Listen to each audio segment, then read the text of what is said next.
Entre as muitas histórias que eu ouvi a respeito do sobrenatural, teve uma bem interessante. É a respeito de um advogado que um dia estava numa padaria tomando um café e de repente surgiu uma situação bem inusitada. Um senhor foi acusado do roubo de 2 pãezinhos e o advogado viu toda a situação e se compadeceu. E antes que o dono da padaria chamasse a polícia, ele foi lá e pagou os 2 pãezinhos. E isso fez com que ele começasse a conversar com esse senhor.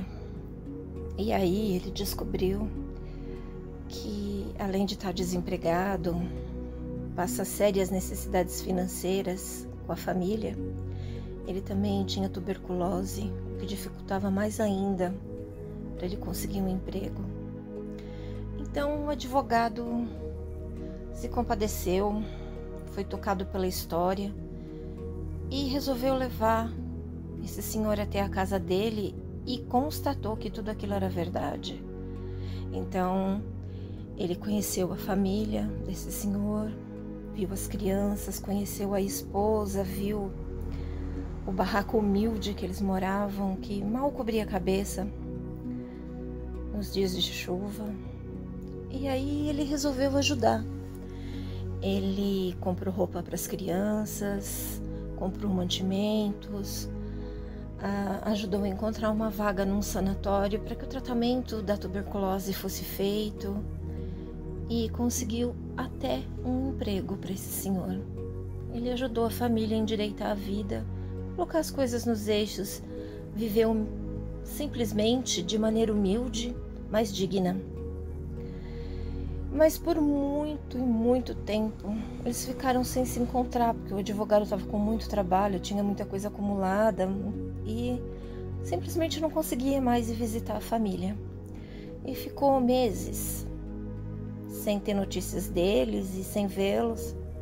Até que um dia o advogado estava no aeroporto de Congonhas, aqui em São Paulo, e quase se atrasando para o voo.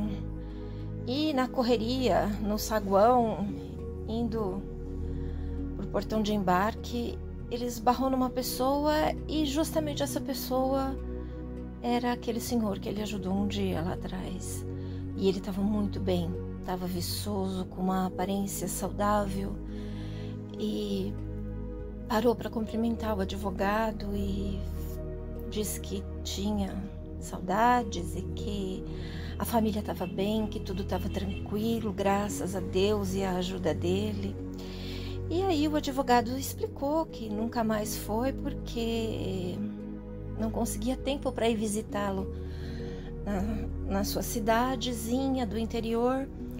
E aí tiveram um rápido bate-papo e o advogado se despediu para ir embarcar, que o voo estava quase no horário.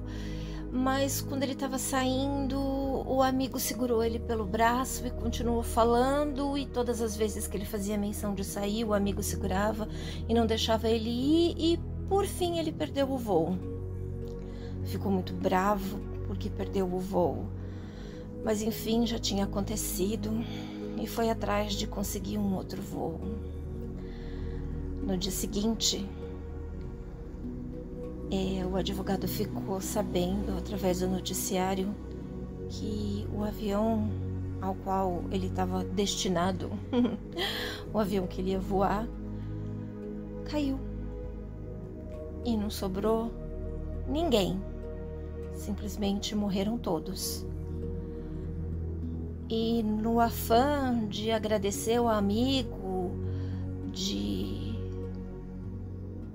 expressar toda a sua gratidão, que ele não soube ter no momento, porque ele nem imaginava que uma coisa dessas ia acontecer, ele simplesmente descobriu que o amigo já havia falecido há meses.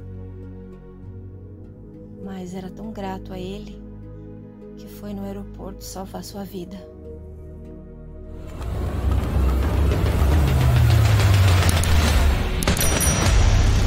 O retorno de uma alma para salvar alguém pode ser compreendido através de diversos conceitos esotéricos. De acordo com tradições antigas, como o karma e o dharma, as ações de uma pessoa nesta vida influenciam seu destino futuro. Quando uma alma volta para ajudar, isso pode ser parte de seu propósito de vida, buscando equilibrar karma próprio ou daqueles que auxilia. Além disso, laços kármicos podem motivar o retorno, onde promessas ou dívidas do passado são cumpridas.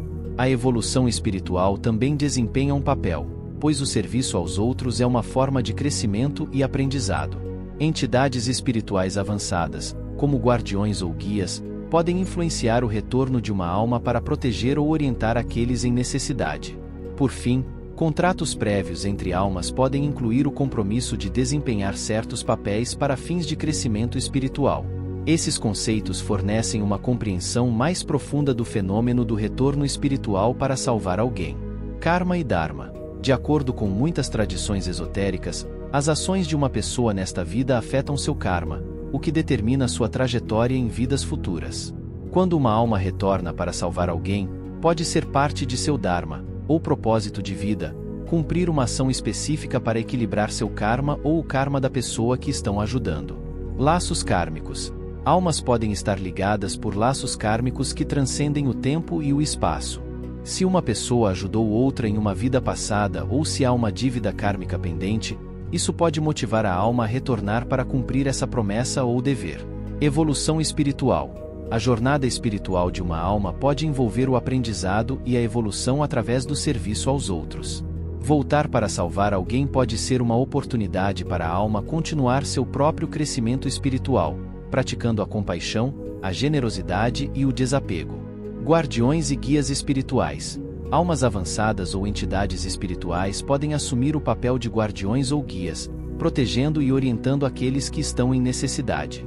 Voltar para salvar alguém pode ser uma expressão desse papel protetor ou orientador. Contrato prévio.